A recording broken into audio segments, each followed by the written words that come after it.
Hey guys, this is part 2 of my series on how to get faster at F2L. It's going to be about rotationless F2L. Hey guys, so first of all, before I start this video, I just want to say sorry for not uploading a video in a while. I've been pretty busy. Finals week just came around, and I just finished up my finals, so now I'm free to make videos. So yeah, just sorry for the lack of videos. I know I don't have many subscribers, so nobody probably cares, but whatever. Just a couple quick announcements. I'm going to CCFC Blind Day in Norwalk, Connecticut on the 28th. It's run by Noah, the guy in the forums who's really good at blindfolded, and I'll be going to that, so if you're going there, just let me know. I'll see you there.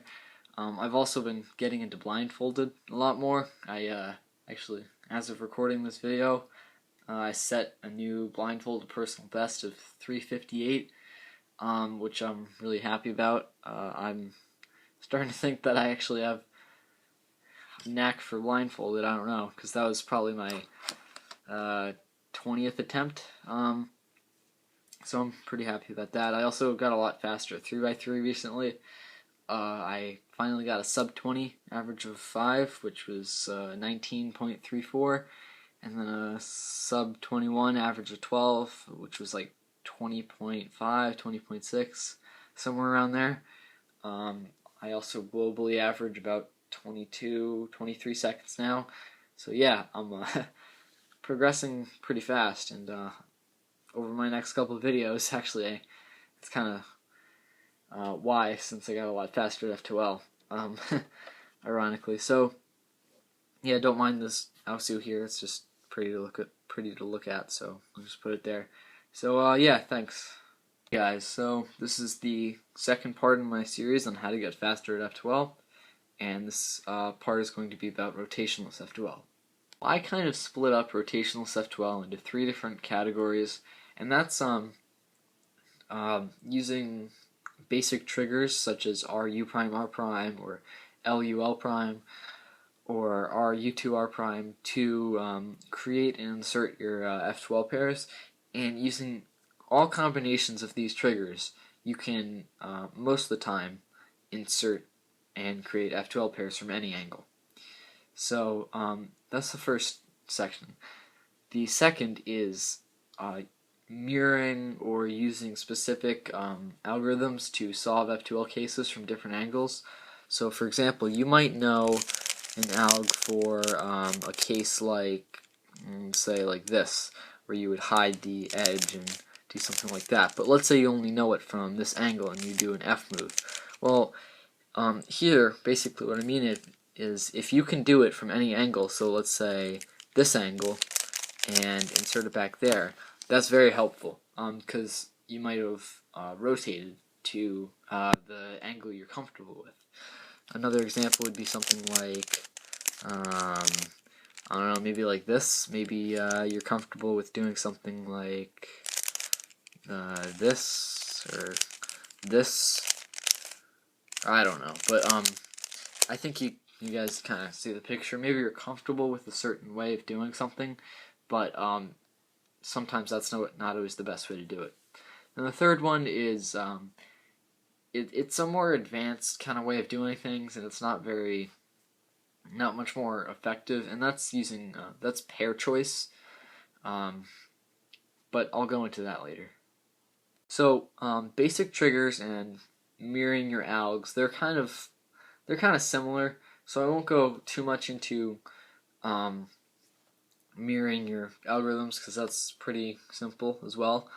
But I will want to touch on a couple different algs that help you insert pairs rotationlessly, and that's by using the M slice. So let's say you have something like let's say you have a case like this, where you can't use RU and L moves to insert your pair, and that's because your edges aren't correctly oriented. So what you want to do here is you do an algorithm that you can mirror on either side, And I really should be showing you the one on the right side, but I can't right now. I set it up the wrong way.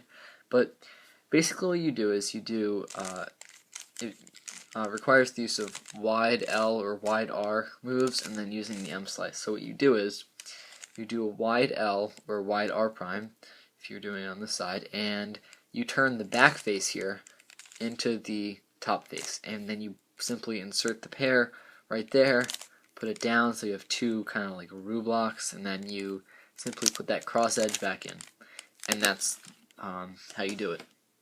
Okay, so first I'm going to just go over the concept of what exactly rotationless F2L is. It's usually categorized as F2L that you can do using only R, U, and L moves, and sometimes D moves. And it's a similar definition to what an edge would be considered oriented in the ZZ method. And if you want to go into the ZZ method a little bit, you can research that.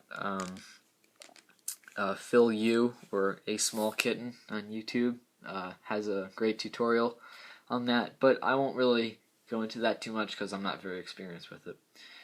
So using this knowledge, if you can create any pair with RU and L moves, or most pairs with RU and L moves, then you should be able to do it from almost any angle.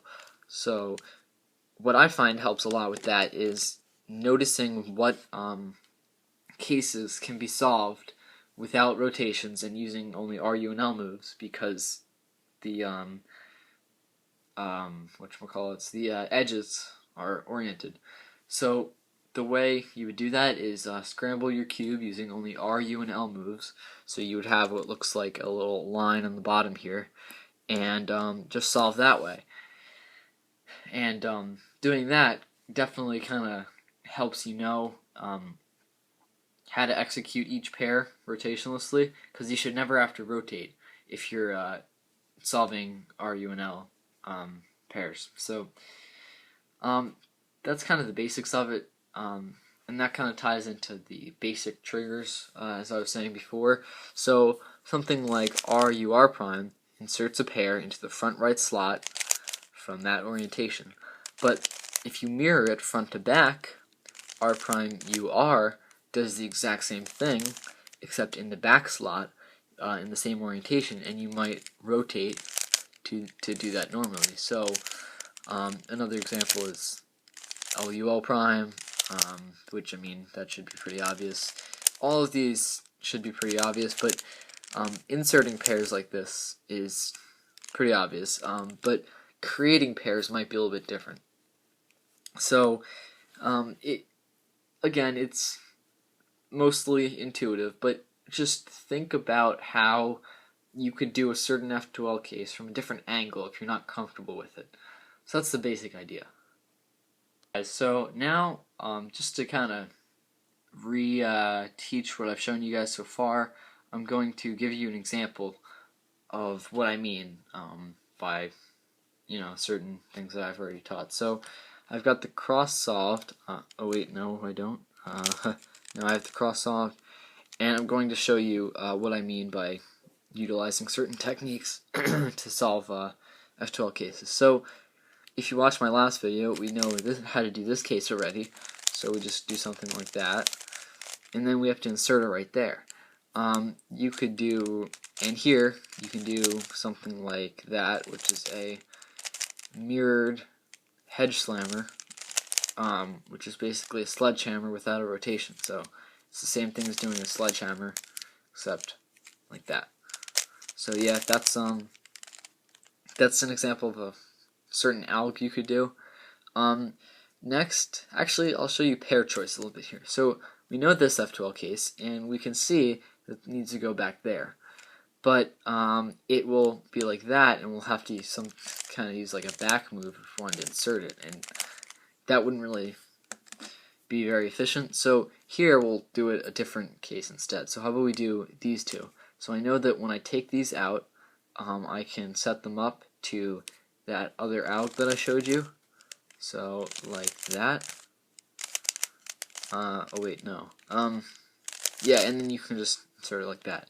Next we see this and this, so that if you pair those up like that, you might be used to doing it in the front right slot. So just keep in mind that you can do things that you might not have thought you could do before, just by utilizing different slots. Now we have this last one, which here we can, here would be our best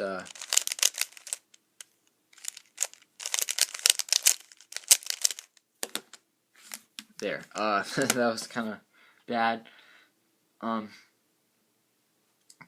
Sometimes you just need to rotate, honestly. Some things are a lot harder to do without rotations unless you want to use like back moves or something. So sometimes with your last pair you might need to rotate, but that also kind of helps if you want to do something like winter variation or VHLS. So you might have to rotate for your last pair anyway. So that kind of concludes this little walkthrough solve. Yeah.